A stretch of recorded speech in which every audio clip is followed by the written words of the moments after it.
Næsten. Ja, men så var jeg fandt være sådan lige med. Så svært. Okay, nu er det Ja.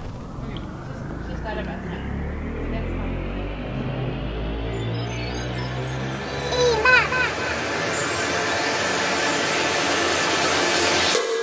Jeg var ikke blind, for jeg kunne se, hvor ondt du gjorde mig.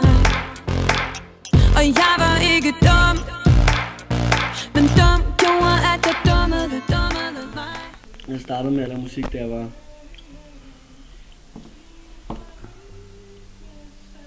Det var rigtig lille i hvert fald. Min far laver musik, og det gør min mor også. Så man kan ikke huske, hvornår jeg begyndte sådan at lave det selv, men jeg har altid spillet klaver og trommer, da jeg var lille og sådan noget. Jeg tror, jeg fik min første computer, det var nok der, jeg fik lov til at lære musikprogrammer. Måske var jeg 12 år gammel, eller 11, måske 10. Jeg har ingen idé. Da jeg var yngre, der gik jeg ud i sådan en ungdomsklub ude ved Lærgravsparken på Amager.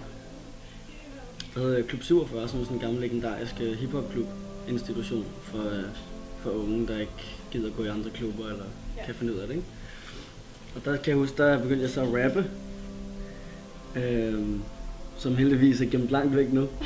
Men der hed jeg eloquent, og det betyder veltalende på engelsk, fordi jeg kunne en masse engelsk ord. Det synes jeg var meget sejt. Ja. Så begyndte jeg at lave beats, og så ændrede jeg det så til at hedde electroquent. Super grimt. Men og det synes jeg, det kørte jeg så lidt med. Og så var det lidt for langt, og så ændrede jeg det så til at hedde LQ, EL-Q. Og cirka på det tidspunkt, der sendte jeg en demo til en, der hedder Jonas Wuff, der har Wuff Records. Ja. Dem, der kører bare på Moleko og Birk Storm og alt muligt. Det var 15, tror jeg.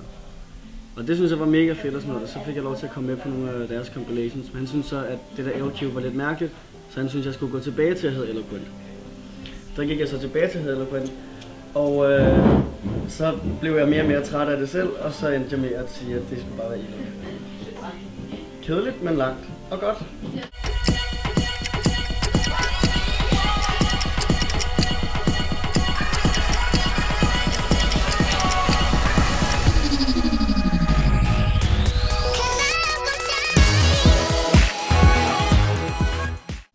Jeg tror, jeg skulle lave et beat til Nicolas faktisk, til Kip.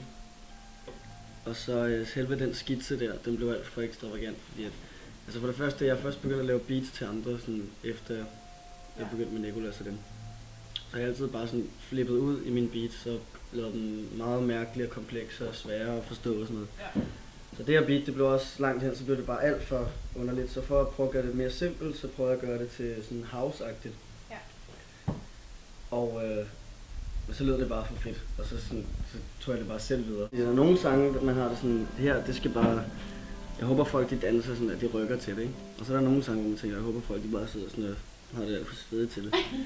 Og så er der andre sange, hvor man tænker, okay, jeg håber det rører dem, hvis der er en melodi, der sådan rører dem et specielt sted. Ja. Det tænker jeg meget over.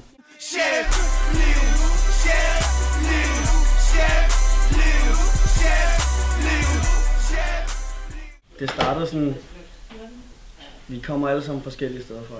Jeg kendte ikke rigtig Oliver eller Christian. Jeg kendte måske fra byen af Christian, da han lavede noget andet. Og Nicolas har kendt i lang tid, men overhovedet ikke på det plan. Og, sådan. Og Jamel, han var faktisk den første rigtige. Han var fotograf for os på vores klub Why Not. Ja. Langt før vi begyndte at se. Ingen ved rigtigt, hvordan vi er.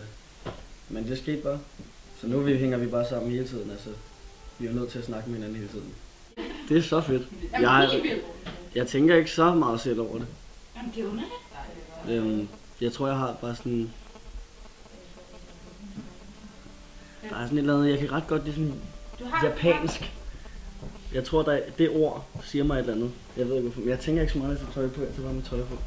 Jeg kan selvfølgelig godt lide, når det sidder på en bestemt måde og sådan, i forhold til min krop, men det er ikke sådan, at jeg har sådan et ikon, hvor jeg tænker, at jeg følger lidt hans måde. Jeg vil med skjorter. Og så har jeg sådan fået flip med dyre på en der på det sidste. Jeg ved ikke rigtig, hvor det kommer fra. Så nej, jeg kan ikke nogen rigtig ikon, det kan jeg ikke sige. Bass under Bune var helt klart det fedeste.